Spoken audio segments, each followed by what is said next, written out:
My name is Chinedu Vincent Akota. In case you are joining me for the first time, on this particular episode, I will be looking at what I call the tale or a tale of two Nigerian generals who were once heads of state and they were from two different parts of Nigeria. The men I'm talking about were are General Johnson Thomas Aguiyi-Ironsi and General Murtala Muhammad. So I will look at their differences. I will look at their similarities. I will look at their differences. I will look at how the nation has treated the two of them, and then I will leave you to conclude or to draw conclusion. Now, to start with, General Thomas Aguiyi-Ironsi, JT Aguiyi-Ironsi, is from or was from Umuahia, the present-day Abia state. General Murtala Muhammad was from Kano State, Kano, the present-day Kano State. Ironsi ruled Nigeria for 6 months. Ironsi became Nigeria head of state following the failed attempted coup of January 15th, 1966. He became the head of state following the failed coup.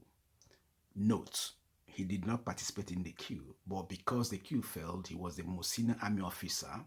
He took charge.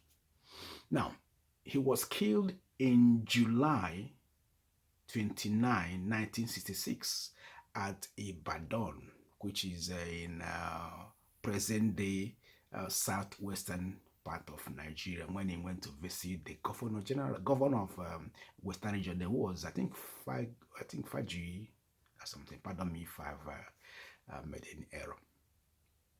In fact, it was alleged that northern officers staged a counter coup that killed Ironsi at Ibadan.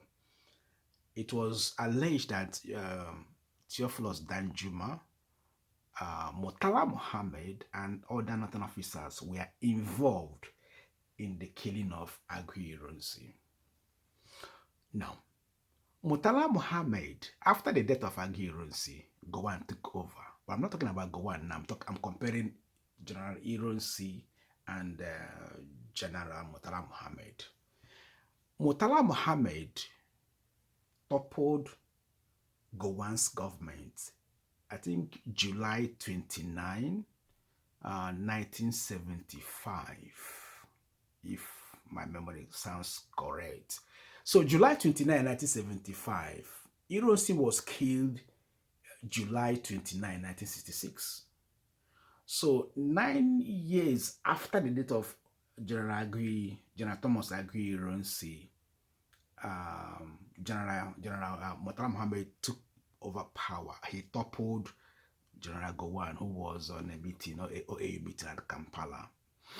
Now, Murtala Muhammad ruled for roughly 6 months. He took over power 29 July 1975 and was killed February 13th, 1976. So roughly 6 months. So Ironsi ruled Nigeria for 6 months. Murtala Muhammad ruled Nigeria for 6 months. That's similarity. Both were army generals. Of course, Ironsi was the first army general. Ironsi was his senior. So I've highlighted two similarities even more. Now, the two men, that is, Ironsi was killed in a counter coup. Murtala Muhammad was also killed in a counter coup by Gowon. So both men first were generals. They assumed power, or power was given to Ironsi, or he assumed power because of the seniority. Both were killed in a counter coup. Both ruled Nigeria for 6 months. But however, they were from two different parts of Nigeria. Ironsi was from Umuahia, which is in present-day southeastern part of Nigeria, whereas Murtala was from Kano, which is from the present-day northwestern part of Nigeria. Now, look at where it gets interesting, which is the cross of my video. Now, when Murtala Muhammad was killed in 1976, the nation or government of Nigeria then renamed Lagos International Airport after his name. So Murtala Muhammad International Airport, Lagos. Most of you might not even know. Most people might not even know. Most of the young Nigerians might not know about this bit of history, but it's good to like highlight that. The airport in Lagos was named after Murtala Muhammad. That wasn't all. Murtala Muhammad's picture is in Nigerian currency, 20 naira notes as we speak. There are also other monuments named after Murtala Muhammad, like Murtala Muhammad Way in Lagos. There's also Murtala Muhammad Botanical Garden. I don't know where that is. There's also, I think, a square or something named after Murtala Muhammad in, I think, Kano, I don't know, not too sure. Right. Aguiyi Ironsi, there's nothing significant, no big monument was named after Aguiyi Ironsi. No airport was named after Aguiyi Ironsi. His face is not in the Nigerian currency. I'm aware there's a conference center at Umuahia, Abia State, named after Aguiyi Ironsi. A conference center, I think, named by the state government, a conference center. And there's also, I think there's a road or a square at Umuahia that was named after Aguiyi Ironsi. I was told, but I can't be able to confirm, that a barracks was named after, Army Barracks was named after Aguiyi Ironsi. But in comparative terms, the way the Nigerian government has treated Murtala Muhammad by naming these great monuments after him, international airports. You can't talk about the airport in Nigeria without mentioning Murtala Muhammad airports. You can't talk about the Nigerian currency without talking about Murtala Muhammad. As a matter of fact, the Nigerian House of Representatives remembered Murtala Muhammad February 13 this year, 2025. 49 years after his death, the National Assembly, Nigerian Lower House of Representatives remembered Murtala Muhammad. But nobody, no government institution has remembered Ironsi in the past, you know. But one begins to wonder. Let us even dive in. Murtala Muhammad was alleged to have killed Ironsi. Murtala Muhammad toppled Gowon. Murtala Muhammad took part in the civil war that killed so many. In fact, Murtala Muhammad was, massacred people at Asaba in present-day southern part of Nigeria.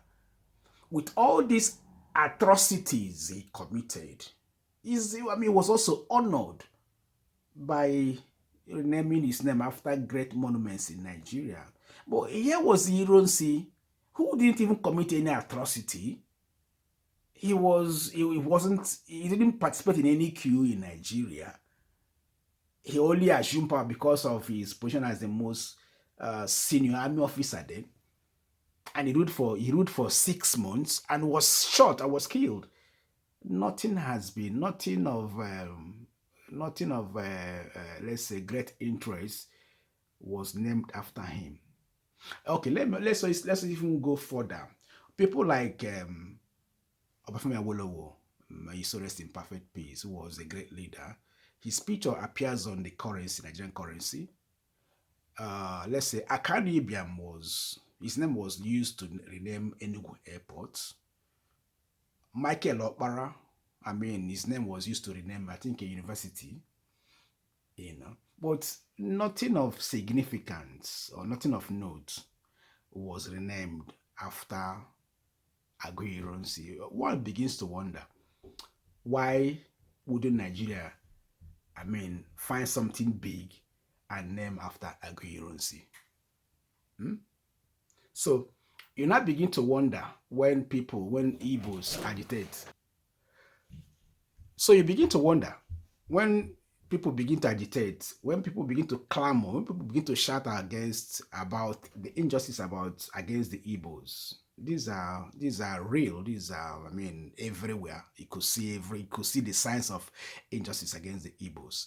Now, it wouldn't be too bad or too much to ask the federal government of Nigeria to consider to name a great monument after Agui Ironsi. You can rename Port Harcourt Airport or Port Harcourt Seaport or Lagos Seaport, or maybe there are so many monuments of great stature, of great standard, of his size that could be renamed after Agui Ironsi. I'm also calling on Abia State government, who has that has done something back in the past about that, to consider to name Abia State University Ironsi University. It wouldn't be a bad idea. Or to rename Abia Polytechnic at Aba Ironsi Polytechnic. That wouldn't be a bad idea. Now, the best thing you can do for, if you are touched, or if you are touched by this episode, or if you want to assist, the little thing you can do for me here will be to share this video until it gets to Aso Rock. Those in power will be able to look and watch this video and then search their conscience if what has been done in the past can be justified. And I believe somehow today will have conscience to look into this. If you ever have other comments to make, or compliments or criticisms against this episode, or the ones I've been making, kindly drop them in the comment section. I will pick them up and I read them. Thank you so much. Bye.